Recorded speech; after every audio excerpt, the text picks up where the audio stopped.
Provérbios capítulo 6, nós leremos do verso 16 ao verso 19.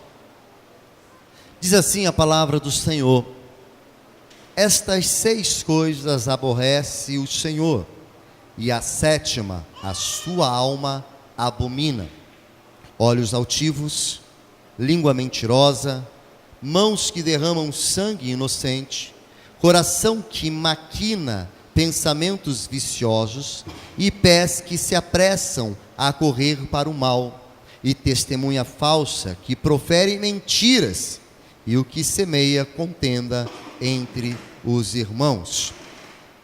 O livro de Provérbios nos traz uma série de ilustrações e advertências.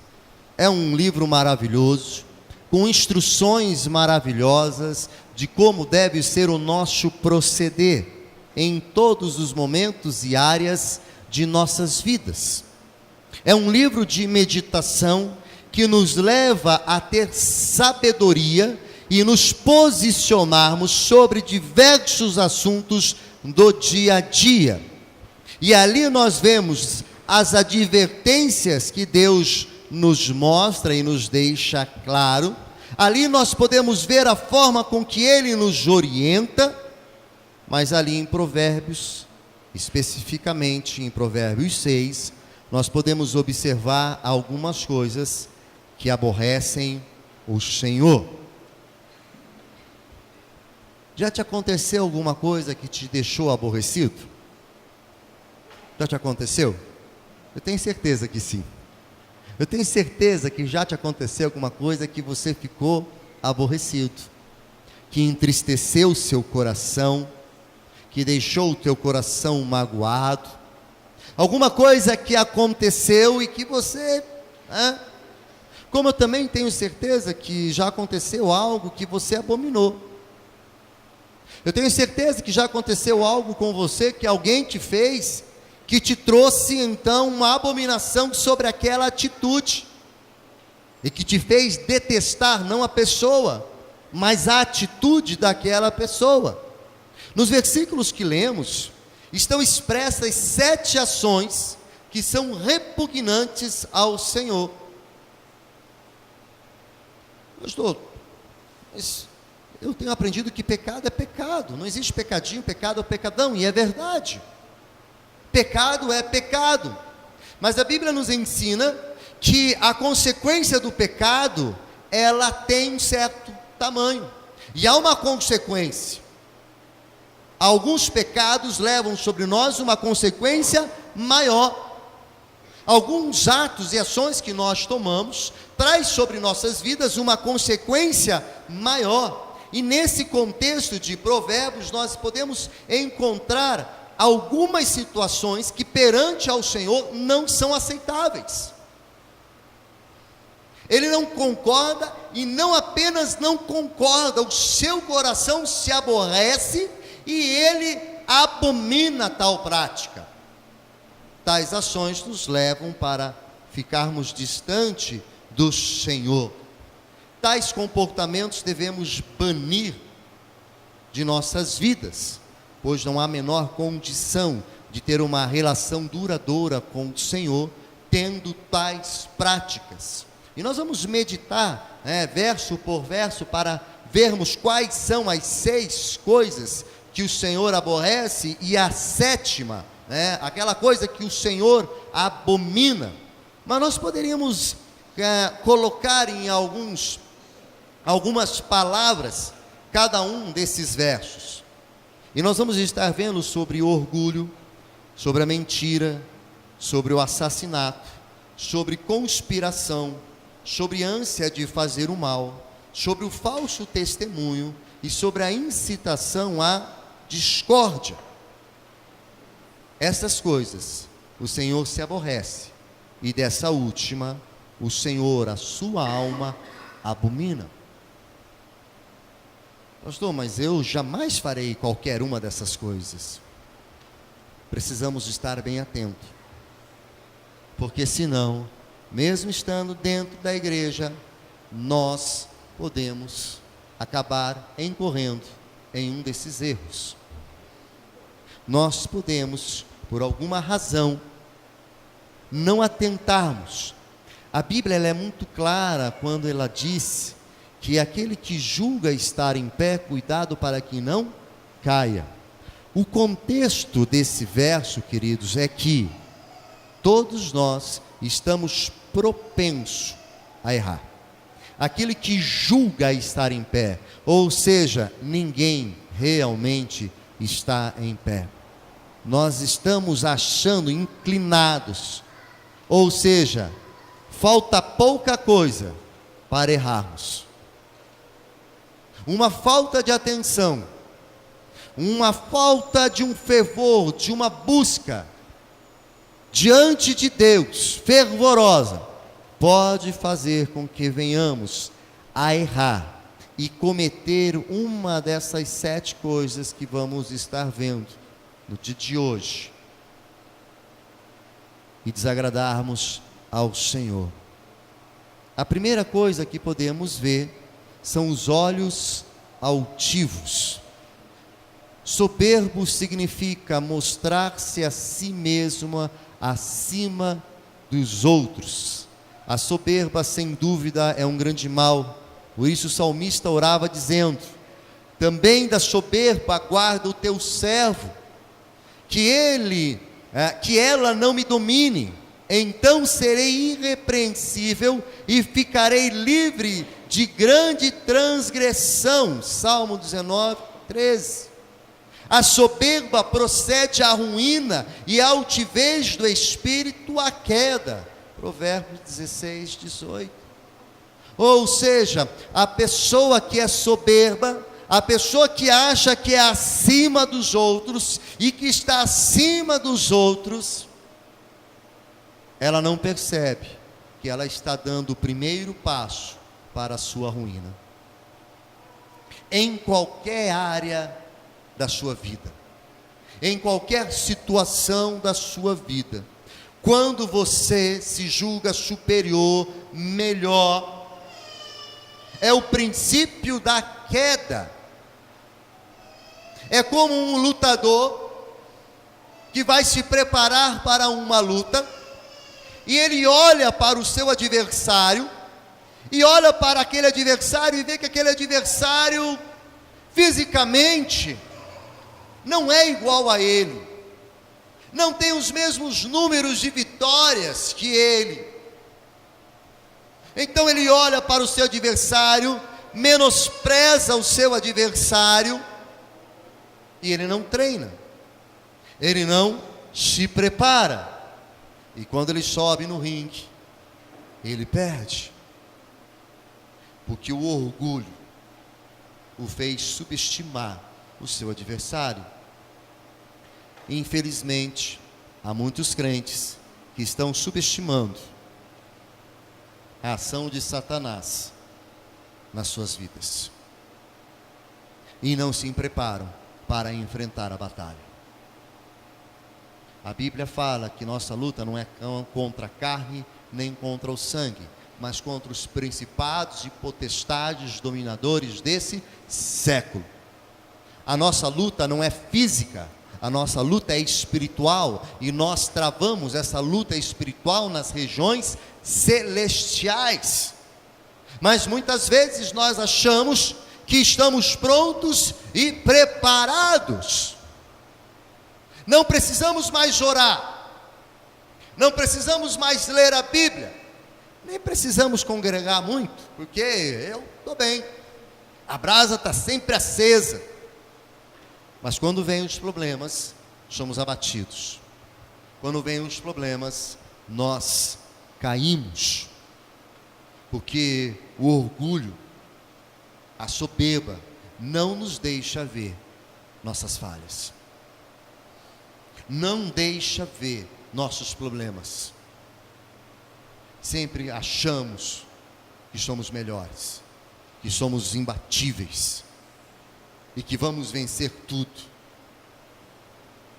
Aquela música que nós cantamos: o orgulho nos tirou do jardim. Por causa do seu orgulho, Satanás foi precipitado do monte de Deus. Ele achou que era melhor do que Deus. Quando somos dominados pela soberba, ficamos semelhantes a Satanás. O orgulho nos leva para longe de Deus, porque mesmo sendo Deus, não usurpou ser igual a Deus, mas se humilhou à morte de cruz. Orgulho e humildade estão distantes, não caminham juntos. É impossível alguém que se sinta orgulhoso ter algum gesto de humildade, porque o mais gesto possível que ele possa fazer de humildade, por detrás tem algo em seu coração que maquina algo, porque é orgulhoso. Enquanto a humildade agrada a Deus e leva a se aproximar de Deus e ser filho de Deus, o orgulho e a soberba levam para distante de Deus, para próximo de Satanás, porque ele foi orgulhoso desde o início.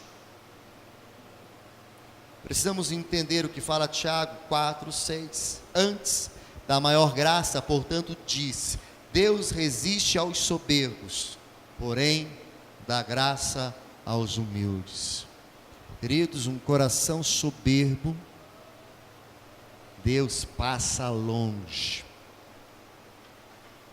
E Deus conhece nosso coração. Deus, Ele conhece o mais íntimo e profundo dos nossos corações. Ele sabe aquilo que estamos fazendo. Ele sabe o gesto que estamos fazendo. E Ele sabe se aquele gesto, aquela palavra é verdadeira ou não.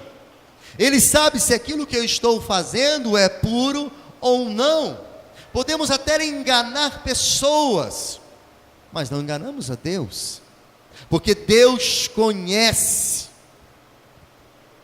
Precisamos reconhecer o quanto dependemos de Deus, da sua misericórdia, em todos os momentos de nossas vidas.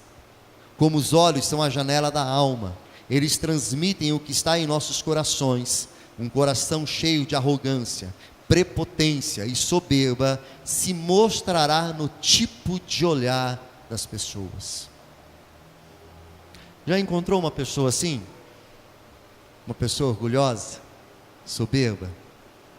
Você vai falar com ela, antes dela falar para você, ela te dá uma olhada, de cima a baixo,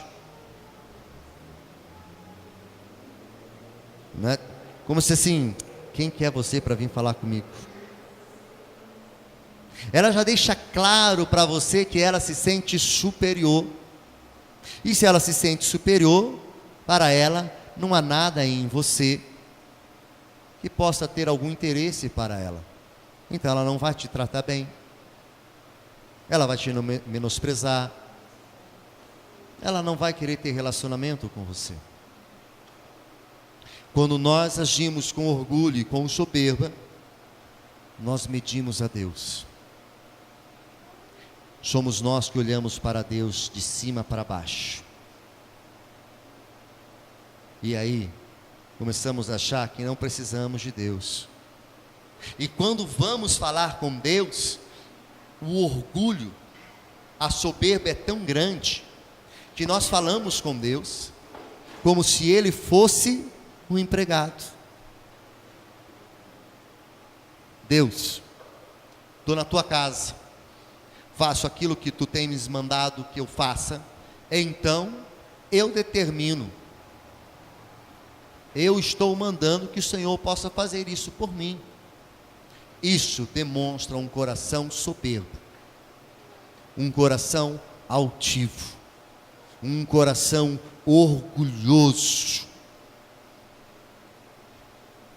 Quando nós olhamos para os evangelhos, nós vemos alguns textos que mostram um pouco o olhar de Jesus. Marcos 10:21, e Jesus, olhando para ele, o amou e lhe disse: uma coisa te falta, ao jovem rico. Marcos 3:5, e olhando em redor para eles com indignação, condoeu-se da dureza de seus corações e disse ao homem: estende a tua mão. E ele estendeu, e lhe foi restabelecida. A Bíblia fala que Jesus não tinha nenhuma grande beleza em seu rosto, ele era um homem normal, comum, mas há algo que marca uma característica física em Jesus, que é o seu olhar. Era um olhar profundo, era um olhar que as pessoas que olhavam para ele conseguiam ver realmente Jesus, porque os seus olhos transmitiam humildade, paz, mansidão. Ele não ficava olhando para cima e para baixo na pessoa, para ficar medindo a pessoa. Ele olhava e tratava as pessoas com humildade. Vemos até aquele momento em que Jesus vai lavar os pés dos discípulos. Jesus não olha nem para Judas no momento da traição. Poderia olhar para Judas quando tivesse Judas vindo, olhar para cima e para baixo e ter exclamado como algo: lá vem. Mas ele não faz isso. Ele permite que Judas chegue até ele e trata bem. Nós precisamos aprender a ter humildade. Provérbios 21:4, olhar altivo e coração orgulhoso, tal lâmpada dos ímpios é pecado. Provérbios 30:12-13, a gente que é pura em seus próprios olhos, e contudo nunca foi lavado da sua imundícia. A gente cujos olhos são altivos e cujas pálpebras são levantadas para cima. Pessoas que não conseguem olhar o seu pecado, mas apenas apontam o dedo para o pecado dos outros. E a Bíblia fala sobre isso. Antes de apontar o erro do teu irmão, antes de apontar o pecado do teu irmão, olha para dentro de você, tire a trave do teu olho, aquilo que está te impedindo. Estes que Provérbios está falando aqui, de pessoas que para elas são puras nos seus olhares, contudo nunca lhe foi lavadas das suas imundícias, são aqueles da sinagoga, os fariseus, que vira e mexe, os textos bíblicos nos mostram e nos falam que estavam lá para tentar Jesus. Vamos ver se ele vai pecar no sábado, vamos ver se ele vai tomar uma ação no sábado, vamos ver o que ele vai falar, porque nós somos os homens conhecedores da lei, porque nós sabemos o conteúdo das Escrituras. O texto fala do bom samaritano, que estava lá, aquele homem jogado, porque tinha sido assaltado, tinha sido sofrido então espancamento, e passa um sacerdote, passa um levita, que conheciam a palavra, olham para aquele homem com um olhar, talvez de bêbado, arruaceiro. Se está jogado na sarjeta, é porque não merece nada. Quantas vezes nós passamos por pessoas em uma situação como desse jovem, que está jogada, e aí quando nós estamos indo na direção, nós até damos uns passos para o lado, para passarmos de longe,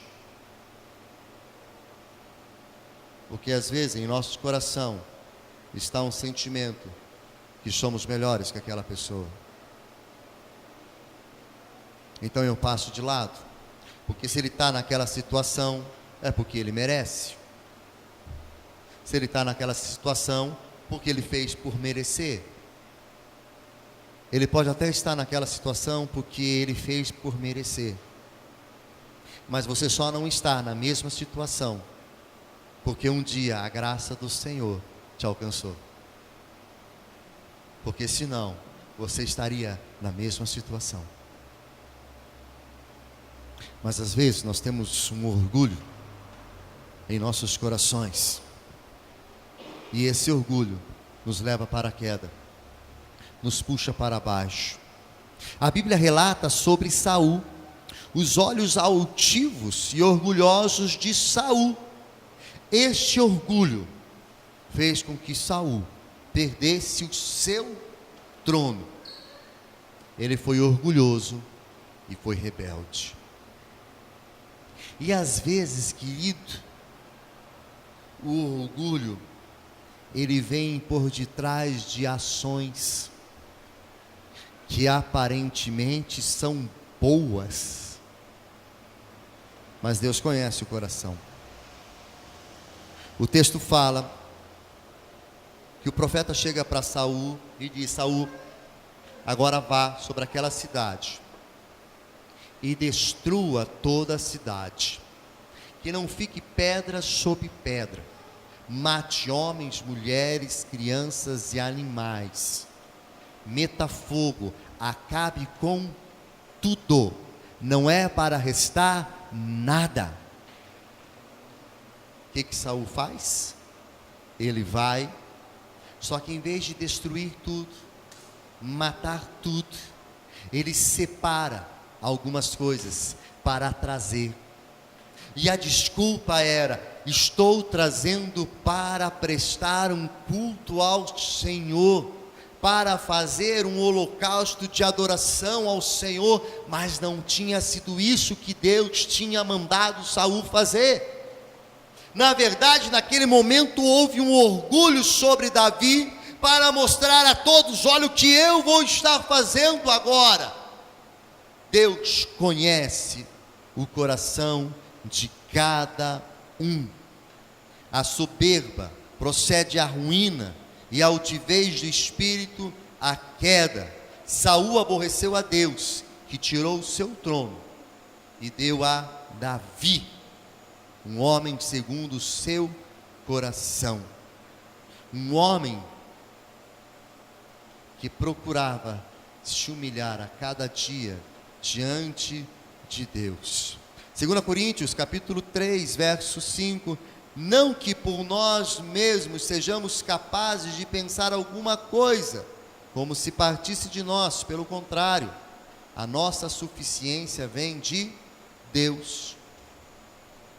Eu preciso entender que se eu posso fazer alguma coisa, se o mínimo que eu faço não é por mim, mas é porque Deus trabalha em mim e através de mim. Paulo vai falar: não que eu tenha conseguido alguma coisa, mas agora eu continuo prosseguindo para o alvo. Paulo poderia chegar no final da sua vida e já fiz tudo, já fui preso, já fui perseguido, já fiz muita coisa, agora chega. Mas ele diz: não é nada, ainda eu prossigo para conquistar a coroa da justiça. Eu prossigo. Ele poderia se julgar a alguma coisa, e Paulo fala sobre isso. Sou judeu, sou grego, sou romano, sou instruído, sou formado na escola de Gamaliel, tenho tantas coisas, mas tudo isso eu considero como nada. Em algumas traduções aparece: tudo isso considero como esterco, ou seja, não tem valor algum se não for a Deus em minha vida. O orgulhoso só caminha para longe da presença de Deus. O orgulhoso, o altivo, só caminha para a sua própria ruína, buscando a sua própria destruição. A segunda coisa que nós observamos no texto de Provérbios que não agrada ao Senhor é uma língua mentirosa. Uma língua mentirosa aborrece a Deus. Por isso, a nossa língua deve estar sempre debaixo do controle do Espírito Santo. Não podemos entregar a língua, que é um membro do nosso corpo, tão importante na comunicação, ao pecado como instrumento de injustiça. Romanos 6, 12 e 13, não reine, portanto, o pecado em vosso corpo mortal, para lhe obedecerdes em suas concupiscências.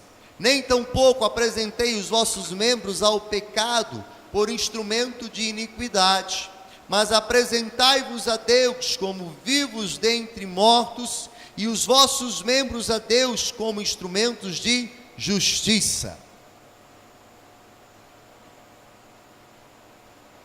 Queridos, eu preciso santificar tudo que eu tenho, inclusive o meu corpo, e principalmente a minha língua, porque se há algum órgão na minha vida que tem comichão para pecar, é a língua. Tanto é que os irmãos já viram várias brincadeiras, já viram vários ditados, né? Aquele, quando morrer, vai ser 2 caixão para enterrar, um corpo, outra língua, que é a linguaruto. Queridos, eu preciso me preocupar com a minha língua, porque dela, da minha boca, sairá bênçãos, mas também sairá maldições. E queridos, quando falamos em mentira, nós temos que tomar um cuidado muito grande. Sabe por quê? Porque é a única coisa que é dado ao diabo por criação. Ou seja, a única coisa que ele criou foi uma só, foi a mentira. E a Bíblia fala que ele é o pai da mentira. Ou seja, cada vez que nós mentimos, nós estamos dizendo: oi papai, estou aqui. Já pensou? Toda vez que nós mentimos, nós estamos trazendo uma paternidade sobre nós. E a paternidade que nós estamos trazendo é o diabo. A Bíblia fala, a Bíblia é clara quando diz que ele é o pai da mentira. Vós tendes por pai o diabo, e quereis satisfazer os desejos de vosso pai. Ele é homicida desde o princípio, e não se firmou na verdade, porque não há verdade nele. Quando ele profere mentira, fala do que lhe é próprio, porque é mentiroso e pai da mentira. João 8:44. Apocalipse 22:15 diz que o inferno é o lugar de quem ama e pratica a mentira. Queridos, há pessoas que mentem tanto que elas até acreditam na sua própria mentira. E você que é pai, mãe, avô, tio, vai saber muito bem do que eu vou falar agora. Criancinha, 1 ano, 2 anos, está lá na sala, e daqui a pouco você escuta um barulho, e caiu um vaso, e aí você corre lá na sala, tem 2, 3 crianças, quem foi? Não fui eu, não fui eu, não fui eu, não é assim? Quem é que ensinou mentira para essa criança? Ninguém ensinou mentira. Mas querido, a mentira está entrelaçada ao homem desde o princípio. Quando Adão e Eva viviam no paraíso, e Deus chega então para conversar com eles, e indaga sobre a ação deles, não fui eu, foi a mulher que tu me deste. Uma meia verdade. Uma meia verdade é meia mentira. E não existe uma meia mentira, ela é mentira inteira. Não fui eu, foi a serpente. Como não fui eu? O diabo pode até abrir as portas, mas só entra quem quer. Ele não te empurra para dentro. Ele pode armar a cilada toda para você pecar, mas você só pecará se você assim decidir em seu coração. Alguns textos de Provérbios falam sobre o pecado. Provérbios 18, 21, a morte e a vida estão no poder da língua. Provérbios 16, 27, o homem vil suscita o mal, e nos seus lábios há como um fogo ardente. Provérbios 20, 19, o que anda mexericando revela segredos, pelo que não tem metas com quem muito abre os seus lábios. Provérbios 21, 6, ajuntar tesouro com língua falsa é uma vaidade fugitiva. Aquele que os buscam, buscam a morte. Ajuntar tesouros com língua falsa é enganar. Sabe? É enganar uma pessoa e com isso lucrar com aquilo. Mentira é mentira. Não tem meia mentira, não tem mentira pequena e não tem, não, eu menti, mas foi só uma brincadeira. Uma brincadeirinha. Mentir é mentir. Mentir não é só dizer o contrário da verdade, mas é também aumentar, diminuir as coisas que foram ditas. Tem um ditado que diz: quem conta um conto aumenta um ponto. Ele não aumentou, ele está mentindo, porque aquilo não aconteceu. Ele não está lá no lugar e ele, não, é verdade. Ele nem sabe. Não, mas é verdade, eu ouvi falar. Espera aí. Como ouviu falar? Se você ouviu falar, você não pode afirmar que é verdade. Você só pode afirmar algo se é verdade se você está presente, se você vê alguma coisa. Queridos, das 7 coisas que Deus aborrece, 3 estão ligados à língua. 3 estão ligados à língua. Sabe por quê? Porque ela é venenosa. Porque se ela não for dominada pelo Espírito, ela nos leva a pecar. E sendo que a coisa que Deus aborrece, que Deus abomina, que Deus passa longe, tem a ver com a língua. Tem a ver com aquilo que nós falamos. Tiago nos exorta lá em Tiago 3, 1 e 2, meus irmãos, não vos torneis muito de vós mestres, sabendo que havemos de receber maior juízo, porque todos tropeçamos em muitas coisas. Se alguém não tropeça na língua ou no falar, é perfeito varão, capaz de refrear também todo o seu corpo. Olha o poder da língua.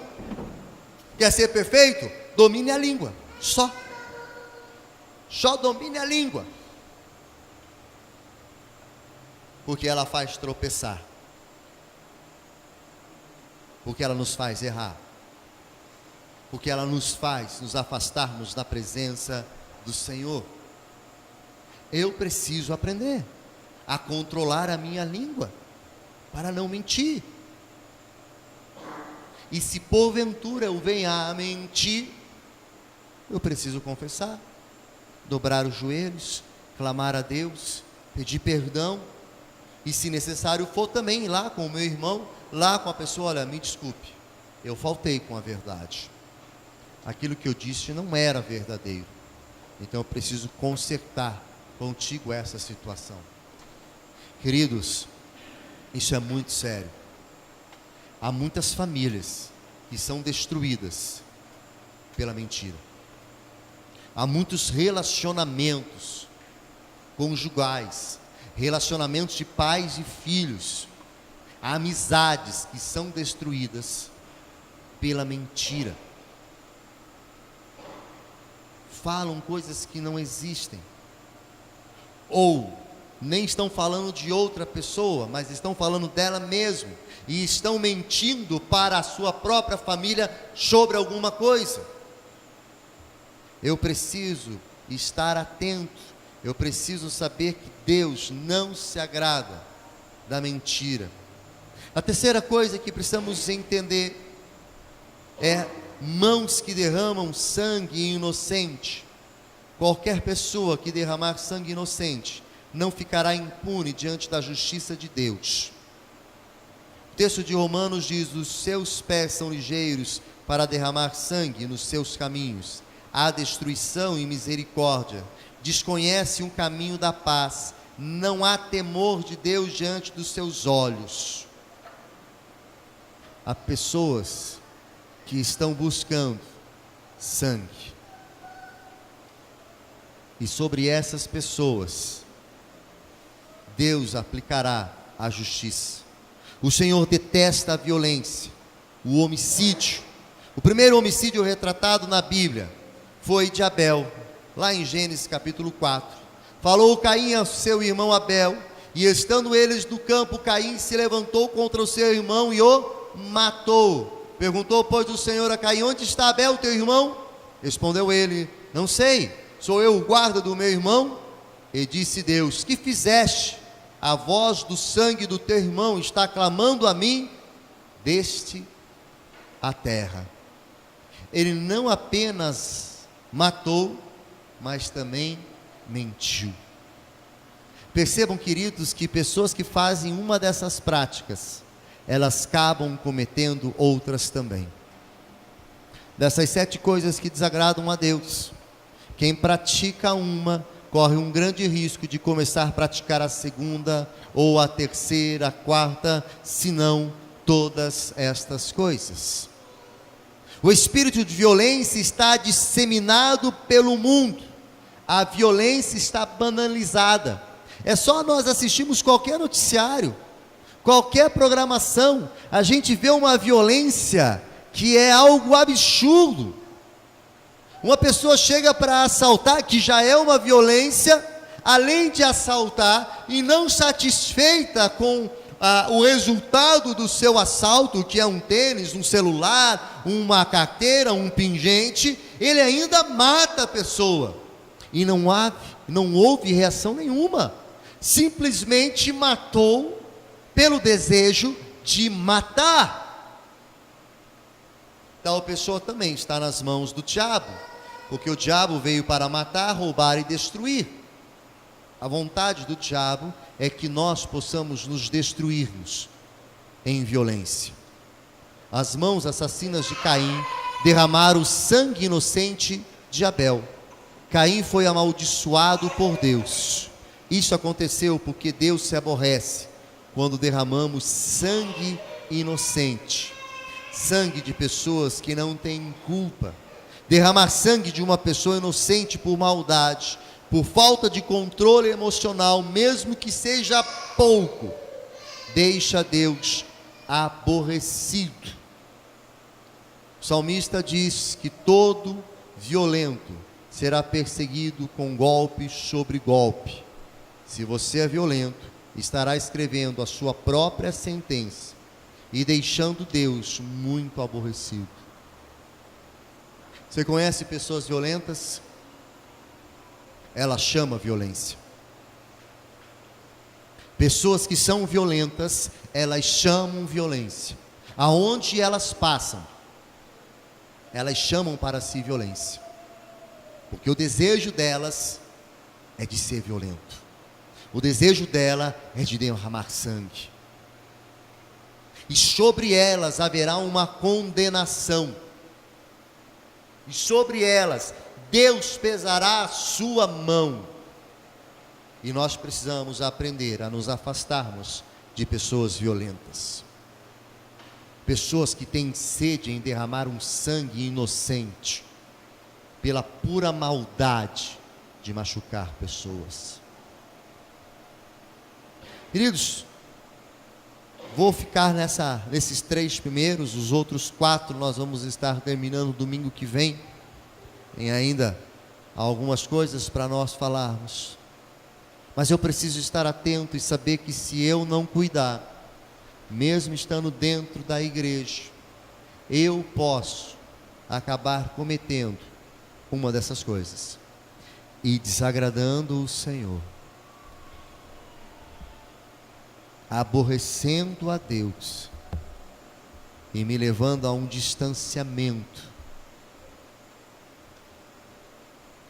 da sua presença. Quero convidar você a fechar os seus olhos. Quero convidar você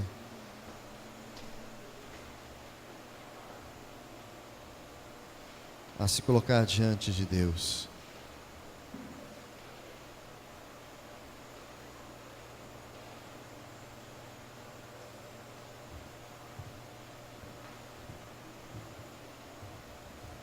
Deus, Ele sonda os nossos corações. Talvez daquilo que nós falamos esta noite, você não se enquadre em nenhum deles, mas talvez tenha algo na sua vida que você tem praticado e que aborrece o Senhor.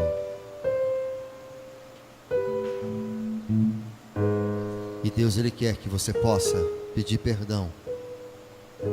Deus, Ele quer que você possa se arrepender. Ele quer restabelecer um relacionamento com você. Mas isso é você que precisa fazer. Isso é você que precisa desejar. O arrependimento, ele começa em mim e termina em Cristo. Começa em mim porque eu tomo o desejo em meu coração de me arrepender, e termina em Cristo porque Ele, com toda a sua graça, humildade e misericórdia, me perdoa. A Bíblia fala: se confessar os vossos pecados, Ele é fiel e justo para vos perdoar de todos os pecados.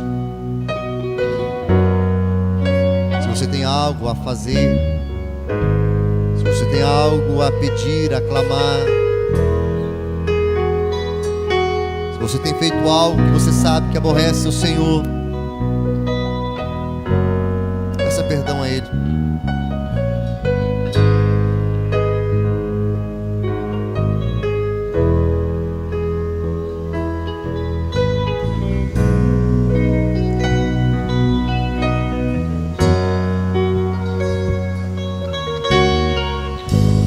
Lindo, lindo, lindo és, glória, glória eu te dou, Jesus,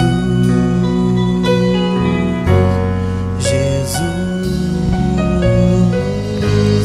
Lindo, lindo, lindo és, glória, glória eu te dou, Jesus.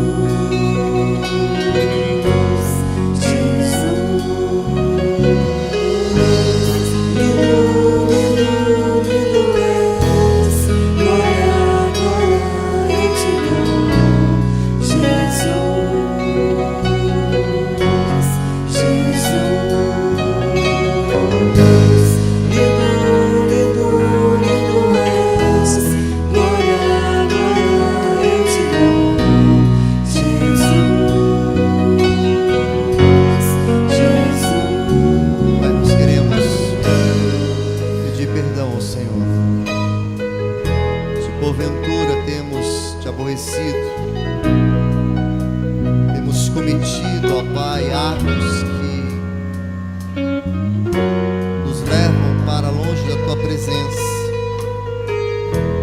Queremos clamar perdão, Pai, perdão, perdão pela nossa negligência, perdão pelos nossos atos, perdão pelos nossos pecados. Pai, venha sobre nós, purifica o nosso coração, restaura a nossa alma, limpa ó Pai, toda impureza que possa haver em nossos corações. Clareia, ó Pai, a nossa mente e instrua-nos, Senhor, no caminho que devemos andar para agradar ao Senhor, para trazer alegria ao Teu coração. É o que nós queremos, Pai. Queremos alegrar o Teu coração com as nossas vidas, com os nossos atos, com a nossa postura. Mas para isso precisamos renunciar nosso eu, nosso orgulho, e entregarmos tudo a Ti. E nós fazemos essa noite isso, ó Pai. Venha sobre nós, venha sobre o Teu povo, venha sobre os Teus filhos, em nome de Jesus.